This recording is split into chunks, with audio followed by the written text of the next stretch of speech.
Hi family, we made it. This is it, the final chapter, dawn at last. I know it's been a long, intense journey, from whispered hauntings to full-on reckonings, from cursed always to hospital beds where fate held its breath.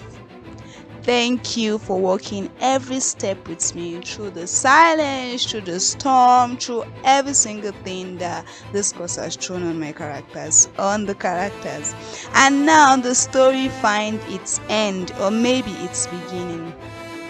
So turn up the volume, dim the lights just a little bit, and let's witness what becomes of Sujin, David, Jisoo, Kyle, and the rest, and also the legacy that refused to stay buried. See ya. The hospital room was quiet, too quiet. Outside, the world was just waking under a grey sky, but in here, time had stopped. The only sound was the steady beeping of the monitors, which were cold, constant, and slightly uncaring. David sat by Sujin's bed, his big hands wrapped around hers. They felt too small, too cold. Her chest rose and fell so gently it barely looked like breathing, like her soul was still deciding whether to stay or go. Wires ran from her hands, connected to the machines which glowed green. Her eyes fluttered now and then like a whisper that wanted to scream. Jisoo stood at the window, arms folded, face pale. She hadn't spoken in hours. Her forehead pressed to the glass, her eyes staring into vast nothing. Behind her silence was a prayer, silent, aching, older than words. David wanted to scream. He wanted to tear the machines from the wall and shout at the sky to stop turning. But instead, he just held his daughter's hand like it was the only thing keeping him grounded. "She's sleeping," he whispered. "I can feel it." Footsteps approached. Carl entered slowly, holding the broken pendant like it was sacred. Under one arm, however, was a thick book. He looked from David to Jisoo, then at the girl in the bed. "There is still one thing we haven't tried," he said. David's eyes were red as he looked up at Carl. "You've said that before. Nothing worked. She's still trapped with that thing." "This is different," Carl said. He placed the book down and flipped to a page marked in charcoal. "This isn't just a curse, it's a legacy." Jisoo turned, confused. "What do you mean?" "The widow didn't just pour her pain into the curse. She left something behind, a final rite, one last chance for our bloodline to rise again." David looked at Sujin. "Are you saying she can end it from the inside?" Carl nodded. "Yes, but it has to come from her. She can either use the power or destroy it forever." "She's a child," Jisoo said, her voice shaking, "and she's barely even breathing." "She won't be alone," Carl said. "We'll guide her, but we can't wait, because if we do, we will lose her and Asurae wins." And then there was silence again. David stood. He nodded. "Then, let's bring her back. Let's bring my little girl back." Well, night fell fast. The hospital was nearly empty. Priya and Jason arrived quietly with a bag of old tools that contained roots, salts, words drawn in ashes, blessed daggers, and some other stuffs. Lena followed, murmuring prayers under her breath. She pressed a charm to Sujin's wrist, her hands shaking. Jisoo had taken Hannah to a neighbor earlier. She didn't say much, just hugged the little girl tightly and whispered a goodbye that felt final. Now she knelt by Sujin's bed, gently brushing her hair back and humming a lullaby. They drew a circle around the bed, and then the lights flickered and went out. They now proceeded to lit the room with candles, one at each corner, glowing a soft, unnatural blue.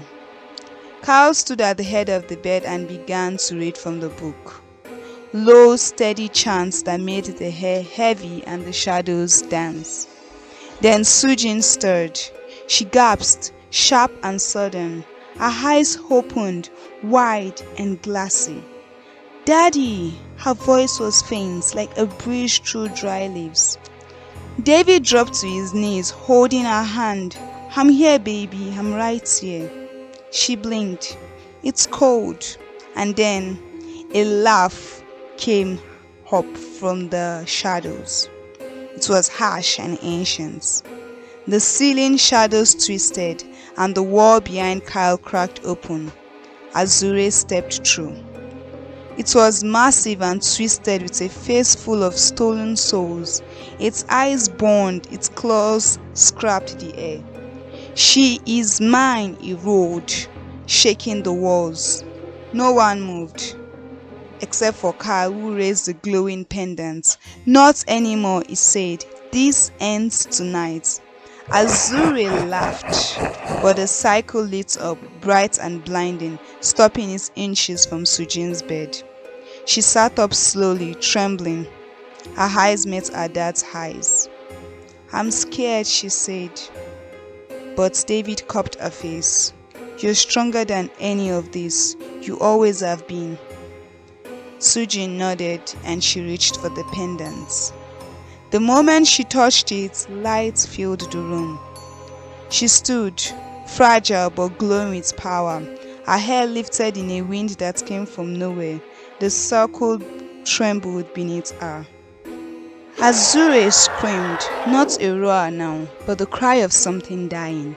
It twisted and stretched, dragging fire and shadow with it. But it couldn't touch her, not anymore. "No!" it howled. "She belongs to me." It slammed against the lights. Sparks flew. The room shook, but the circle held their position. And then another figure formed in the lights. A woman in mourning robes stepped forward. Her face was gentle.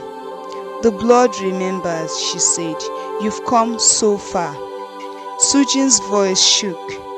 "You are the widow." The woman nodded. "Yes, and I am your past. I am the past of this house and the curse.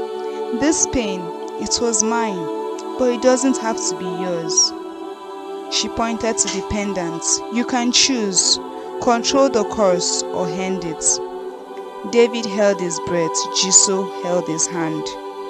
Sujin looked around at her parents, at Kyle, Priya, Lena. "I want peace," she said, "for all of us." The widow smiled. "Then speak the words." Sujin lifted the pendants. Its light surged, pure and ancient, and the circle glowed, the shadows slowly vanishing. But Asurae didn't go quietly. It screamed and forced a claw into the circle. Sparks flew. Blood ran from Sujin's nose, the hair turning sharp and electric. Kyle shouted a chant, Lena prayed, and Priya stabbed an obsidian blade into the ground. Asurae howled. "You were born for us. You are mine." The room shook. Candles flared red and the pendants dimmed. Sujin staggered, almost falling, but then she stood tall. "I am not yours," she shouted. "I never was." The pendants flared, almost blinding them all. The lights filled the room, burning the demon's shadow to the walls. "Asurae," Sujin said, her voice steady. "Your time is over. By the blood that cursed us and the love that saved us, I send you back." The demon screamed, clawing at the air, tearing itself apart, and then silence. Not empty, but peaceful. The widow smiled. "You freed us all." She touched Sujin's cheek.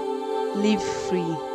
And then she faded, leaving only the lights and the dawn. The morning sun streamed through the blinds. Sujin was awake, smiling, color in her cheeks.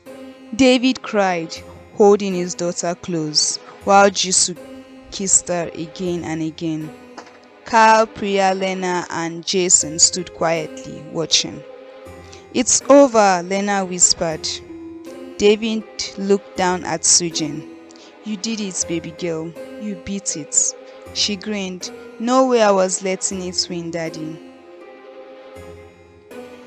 2 years later, the house no longer remained the horror that had claimed lives. It was pulled down and the government took ownership with plans to construct a park there someday. But at the site, pictures of the several people that the house had consumed were placed, with flowers to honor them. While they perished in the house, their souls had been liberated with the defeat of Asurae. The likes of the twins Melissa and Melaine, the playful sisters who were forever wiped from the surface of the earth, as well as the ambitious Linda who got lost in memories within the house, then the friends Hayo and Malik who wandered in following a birth but never came out again. These two were always visited by their friends who never remained the same following the incidents, but were on a long journey of healing and forgiveness, forgiving themselves for what they had done in the name of fun. Escape Grace also paid the site regular visits. These visits proved her inspiration to continue her work as a writer. The young bestseller who was not afraid to write about the house and her experience in it. Then, finally, though far away in Asia, David and his family kept a tradition alive with Carl and his friends, the anniversary of the widow's freedom and Azurae's defeat. It was a way to remind themselves of the battles that had led them here and the hope their victory gave in looking forward to the very best in life. At David's house, laughter rang from the backyard. Sujin and Hannah darted between the trees, wooden swords clashing in the afternoon light. Jason stood just a few steps behind, his arms crossed, pretending to be their monster. A crowd of dandelions sat crookedly on his head, courtesy of Hannah's insistence, and he bore it with mock dignity. "I am the terrible tree king," he roared, stomping forward. Sujin giggled and waved a stick. "You're going down." Jason dropped to his knees dramatically. "Alas! Followed again by the brave warrior sisters." From the porch, David grinned at the sight, a bottle sweating in his hand. Jisoo leaned against the post beside him, brushing her shoulder against his. "They're going to knock down all those tulips," she said without a trace of concern. "They're just flowers," David murmured. "We'll grow more." Inside the house, Kyle was helping Priya set the table, arguing over whether the rice should be fluffed or folded. Lena emerged from the hallway with a stack of folded towels and a suspicious smudge of green face masks on her nose. The past had vanished, and it no longer ruled them.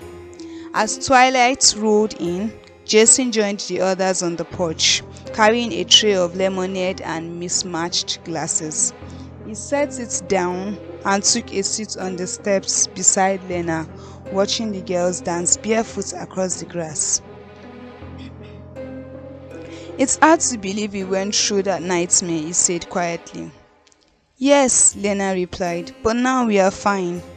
Jason nodded. "Yes, we are no longer victims." "No, we are survivors," Priya added as she joined them. He smiled at that, his eyes soft. Inside, the kitchen glowed golden with evening light.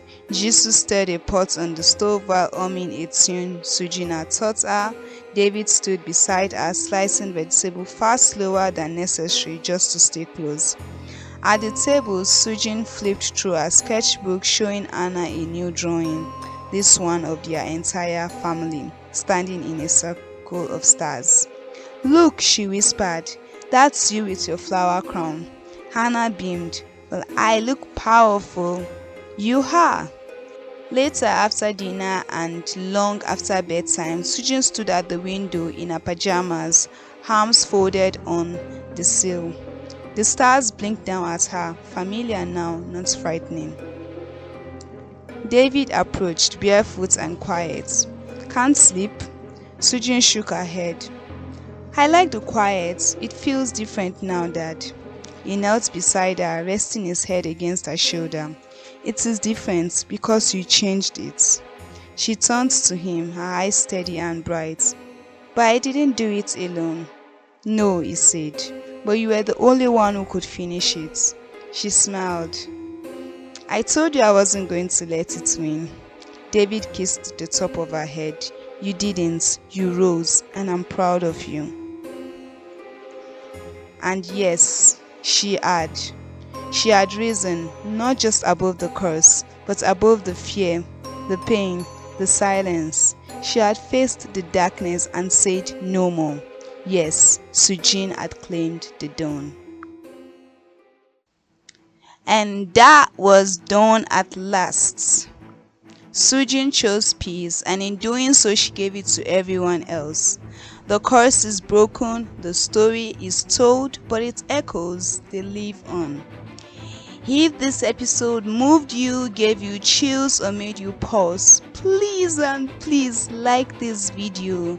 Also drop a comment and tell me your favorite moment from the entire House series. Please share this story with someone who needs a little hope wrapped in a lot of haunting. And if you haven't yet, please and please subscribe, not just to stay updated but to be part of the next stories we'll explore together. Trust me, I've got more on the way and you won't want to miss what's coming. Thank you from the bottom of my heart for being part of this. Until we meet again, stay safe, stay open, and stay housed. I love you all. Bye bye.